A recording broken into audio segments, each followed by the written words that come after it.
വീഡിയോയിലേക്ക് എല്ലാവർക്കും സ്വാഗതം. നമ്മൾ മഴക്കാലത്ത് കോഴികളെ വളർത്തുമ്പോൾ ശ്രദ്ധിക്കേണ്ട കാര്യങ്ങളാണ്. നനയുന്ന സാഹചര്യങ്ങൾ പരമാവധി ഒഴിവാക്കുക എന്നുള്ളത് കേട്ടോ.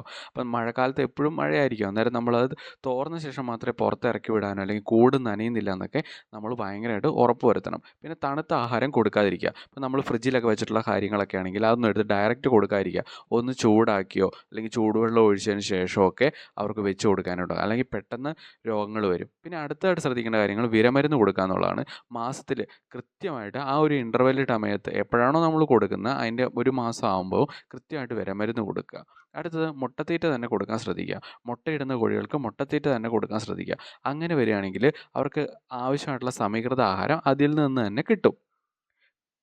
പിന്നെ അടുത്ത ഒരു കാര്യം എന്ന് പറയുമ്പോൾ കോഴികളെ വാങ്ങുമ്പോൾ നമ്മൾ ശ്രദ്ധിക്കുക. അപ്പോൾ അടുത്ത വീടുകളിൽ നിന്നോ ഫാമുകളിൽ നിന്നോ ഒക്കെ നമ്മൾ കോഴികളെ വാങ്ങുവാണെങ്കിൽ അത് വാങ്ങിച്ചുകൊണ്ട് വന്ന് ഡയറക്റ്റ് മറ്റുള്ള കോഴികളുടെ കൂടെ ഇടാതെ കുറച്ച് നാളൊന്ന് ക്വാറന്റൈനിലൊക്കെ വെച്ച ശേഷം മാത്രമേ നമ്മുടെ കോഴികളുടെ കൂട്ടത്തിൽ അവരെ ഇടാൻ പാടുള്ളൂ. അപ്പോൾ ഇതൊക്കെ ഒന്ന് ശ്രദ്ധിച്ചു കഴിഞ്ഞാൽ മഴക്കാലത്ത് നമുക്ക് നല്ല രീതിയിൽ കോഴീനെ വളർത്തിയെടുക്കാനായിട്ട് പറ്റും.